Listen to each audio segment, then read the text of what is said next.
change, and everything is change, nothing can be held on to the degree that you go with a stream, you see, you are still. You're flowing with it. But to the degree you resist the stream, then you notice that the current is rushing past you and fighting with you. So swim with it. Go with it. And you're there. You're at rest. And this is, of course, particularly true when it comes to those moments when life really seems to be going to take us away. And the stream of change is going to swallow us completely. The moment of death.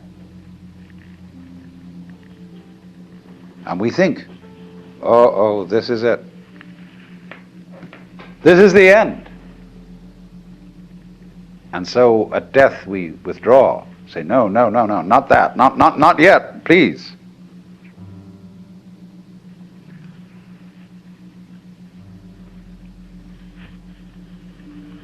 But actually, the whole problem is that there really is no other problem for human beings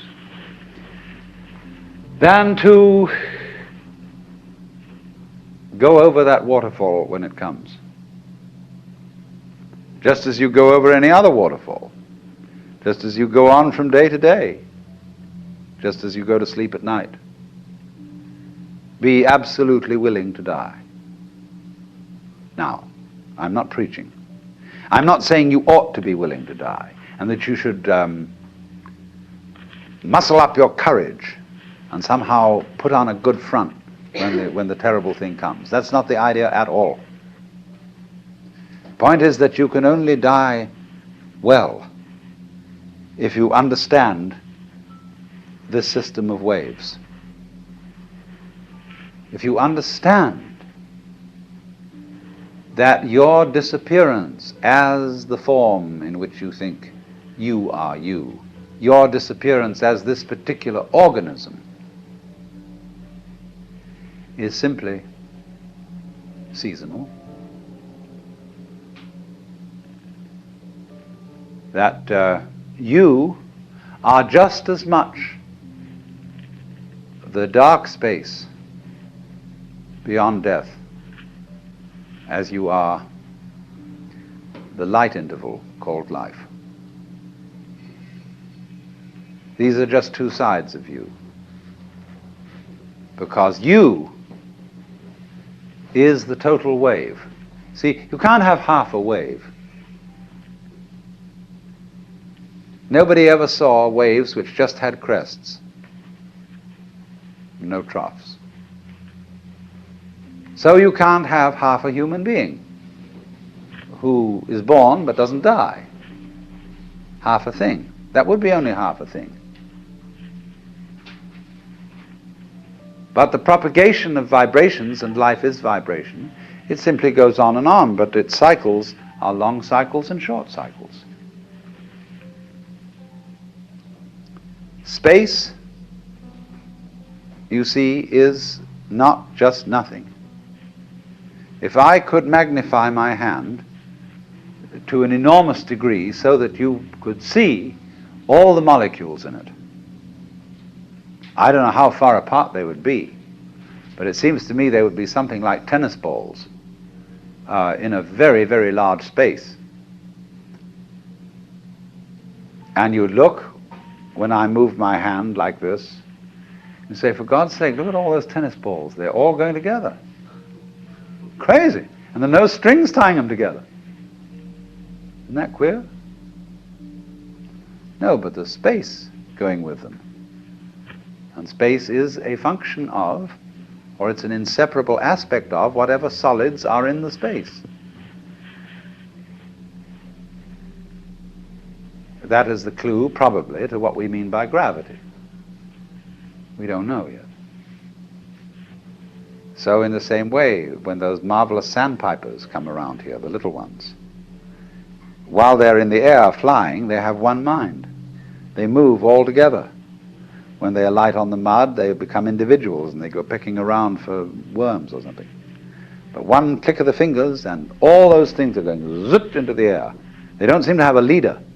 because they don't follow when they turn. They all turn together and go off in another direction. Amazing.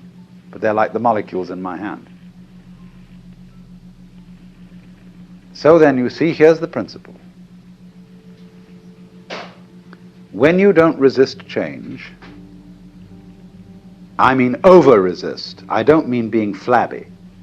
When you don't resist change, you see that the changing world, which disappears like smoke, is no different from the nirvana world. Nirvana, as I said, means breathe out. Let go of the breath. So in the same way, don't resist change. It's all the same principle.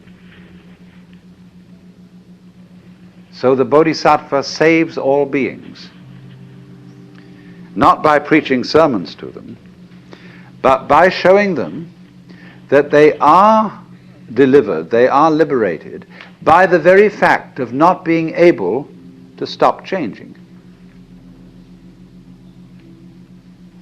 You can't hang on to yourself. So the moment comes when this thing called death has to be taken completely, not as some ghastly accident, something that all your friends are going to stay away because you're awful. I mean, sometimes people, when they die, are in a very unpleasant physical condition. They don't smell good, they don't look good, and so on. But an enormous amount can be done with scientific methods to make things reasonably tidy from a purely sensory point of view.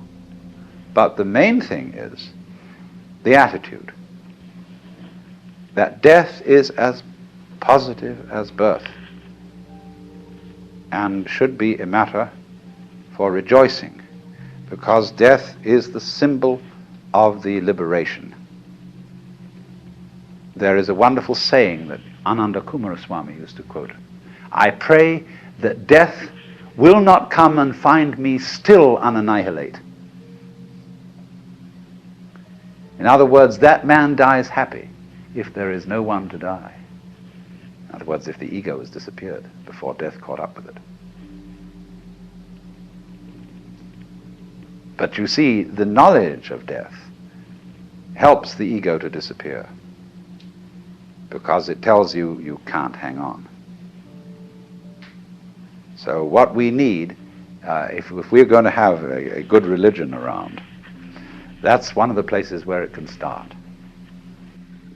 So in the same way, it sounds terrible, you see, that everything is going to die and pass away, and here you are, thinking that happiness, sanity, and security consist in clinging on to things which can't be clung to, and in any case there isn't anybody to cling to them. And the whole thing is a weaving of smoke. So that's the initial standpoint. But as soon as you really discover this and you stop clinging to change, then everything is quite different. It becomes amazing. And not only do all your senses become more wide awake, not only do you feel almost that you're walking on air, but you see finally that there is no duality, no difference between the ordinary world and the nirvana world. They're the same world, but what makes the difference is the point of view. And of course, if you keep identifying yourself with some sort of stable entity that sits and watches the world go by, you don't acknowledge your union, your inseparability from everything else that there is. You go by with all the rest of the things, but if you insist on trying to take a permanent stand, on trying to be a permanent witness of the flux, then it grates against you.